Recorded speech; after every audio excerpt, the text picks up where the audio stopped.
There's a lot of things that can wreck your chances to do well. We live in a rather dangerous world, so you got to be not only wise, you got to be careful. And attitude diseases are deadly.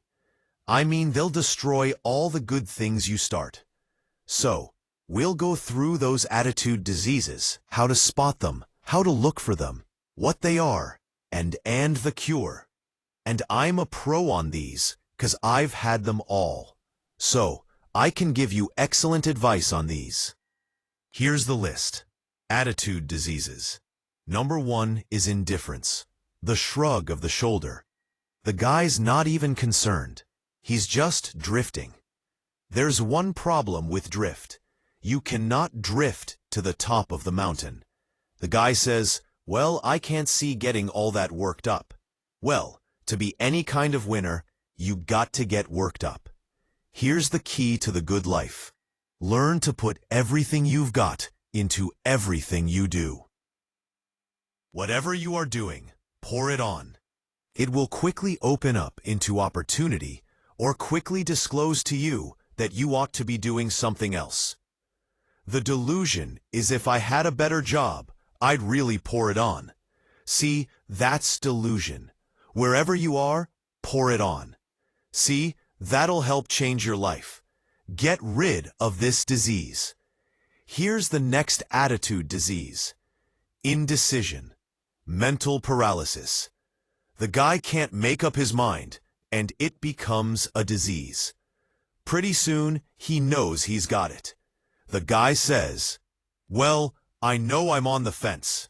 But he says, what if I get off on the wrong side? Listen, after a while, it doesn't matter. Just get off. Any side will do. Here's the best way to live. One way or the other. That's best. Pick a direction and go with everything you got. Just pick one and go. Somebody says, yeah, but what if it's the wrong direction? You'll find out quicker. A life full of adventure is a life full of many decisions. The ones that turn out to be wrong give you better experience to make better decisions. So don't see how many decisions you can get out of. See how many you can get into. That's where the adventure is. So shake off this disease, indecision. The next one is doubt. Doubt's like a plague, and one of the worst is self-doubt. There are many, but that's one of the worst. The guy doubts himself. Doubts if it'll last that long for him. Doubts if he can do that well. Doubts if he can make that much. Doubts if he can accomplish all that.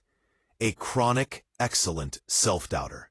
You can imagine what damage that does to your future. So here's the key. Turn this coin over and become a believer. And there's many things to believe in. One of the majors is yourself.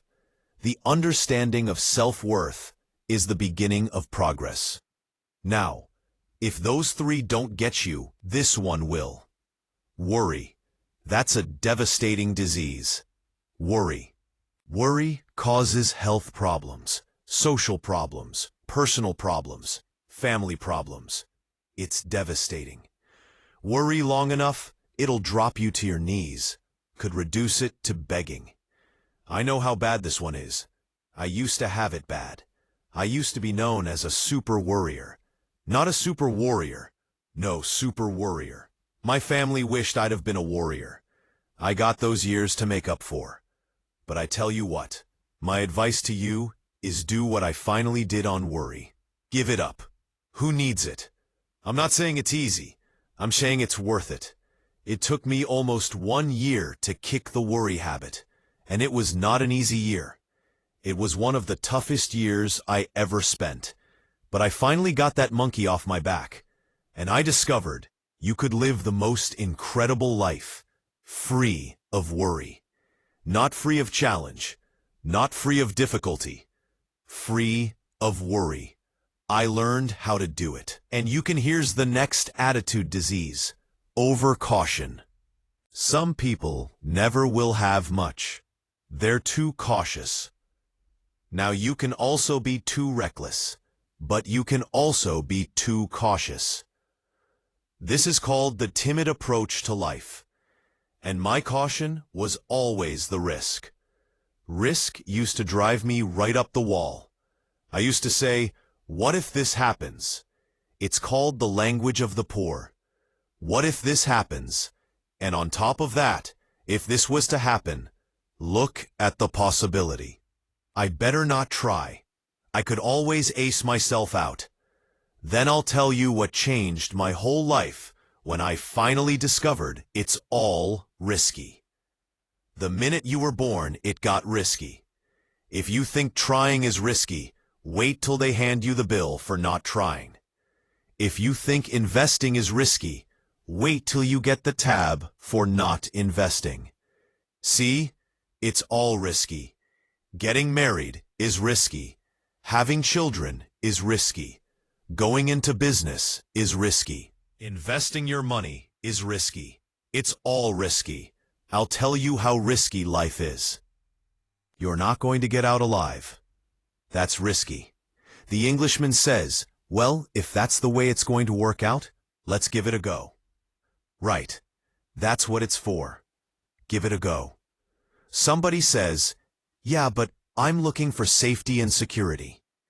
Fine. Then huddle in a corner. We'll cover you with a sheet, bring you 3 meals a day, and we'll protect you, feed you, look after you, care for you. We won't let anything happen to you. And you'll probably live to be 100. The guy said, well, yeah, I'd live to be 100, but what a way to live, right? What a way to live safe and secure. Don't ask for security. Ask for adventure. Better to live 30 years full of adventure than 100 years safe in the corner. Here's the next attitude disease. We're almost through with this list. In fact, we're almost through. Hang on. The next one is pessimism. Pessimism. The deadly disease of always looking on the bad side, the problem side, the difficult side, checking all the reasons why it can't be done. The poor pessimist leads an ugly life. He doesn't try to figure out what's right. He tries to figure out what's wrong. He doesn't look for virtue. He looks for faults. And when he finds them, he's delighted. How ugly. This is the poor guy looks through the window, doesn't see the sunset. He sees the specks on the window. And this is the poor guy, right? Who rushes up, takes such leave of his senses. This guy rushes up, and he says, I've got 5 good reasons why it won't work. He's so dumb. He doesn't know. All he needs is 1. He's got 5. To the pessimist, the glass is always half empty. To the optimist, the glass is half full. Why would the same measure affect people 2 different ways? Answer. It all depends on how you look at it. Our lives are mostly affected by the way we think things are, not the way they are. The way we think they are affects us most. There's a subject we don't have time to get into tonight called better thinking habits. One of the major things Cha taught me.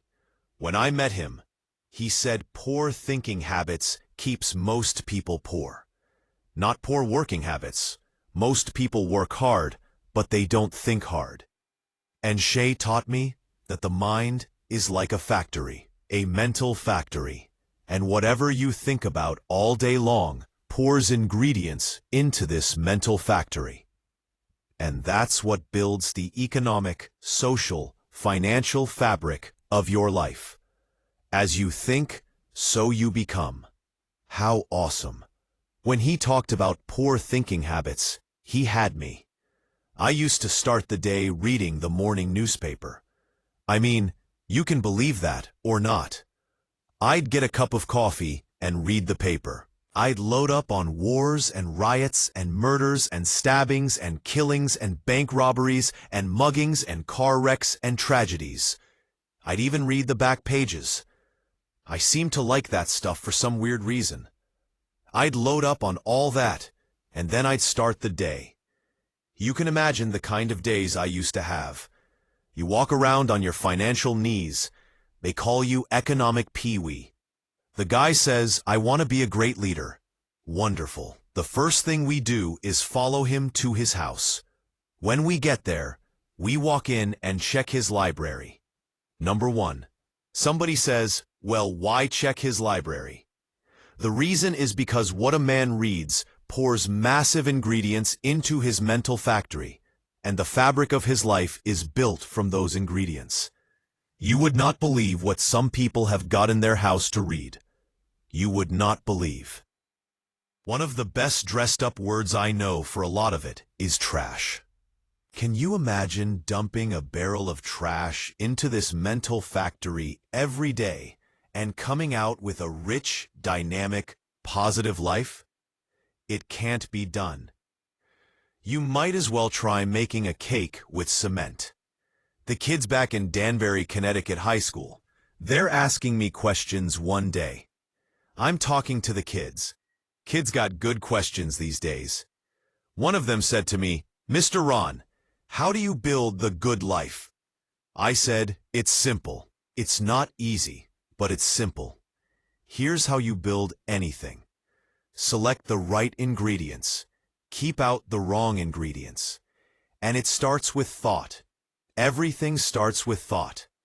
So you must be wise and careful what you think about, because that starts everything. I asked the kids, what would happen if somebody dropped sugar in my coffee? They said, well, you'd be okay. I said, what if somebody dropped strychnine in my coffee? They said, well, you'd be dead. I said, correct. Lesson 1. Life is both sugar and strychnine. You gotta be careful. I said, what if my worst enemy drops in the sugar? They said, will you be okay?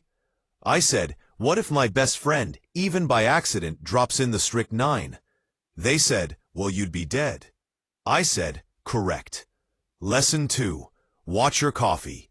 You gotta be careful. See, it doesn't matter who hands you the bad stuff. It doesn't matter where you get the bad stuff. It'll still do its damage on your bank account wherever you get it. Mr. Shea gave me one of the greatest phrases when I first met him, when he said, Jim, every day, stand guard at the door of your mind. How important. Stand guard at the door of your mind, and you decide what goes into your mental factory. Don't let anybody just dump anything they want to in your mental factory, 'cause you've got to live with the results. Okay, here's the last disease, and we're through with this list. The last subject is very brief. The last disease, but this one is deadly. Engage in this one, indulge in it even slightly, and you might as well forget the future, because it's going to forget you. Complaining, crying, whining, griping, a Bible word called murmuring. See, that'll ace your future. Spend 5 minutes complaining, and you have wasted 5. And you may have begun what's known as economic cancer of the bone. Surely they will soon haul you off into a financial desert, and there let you choke on the dust of your own regret. I hope I said that well, so you won't forget. It's a deadly disease. Just be on the lookout of the things that can destroy all the good you start. The war is on. And this evening, tomorrow, mentally, personally, socially, economically, you got to make sure you're winning the war. And this is part of it.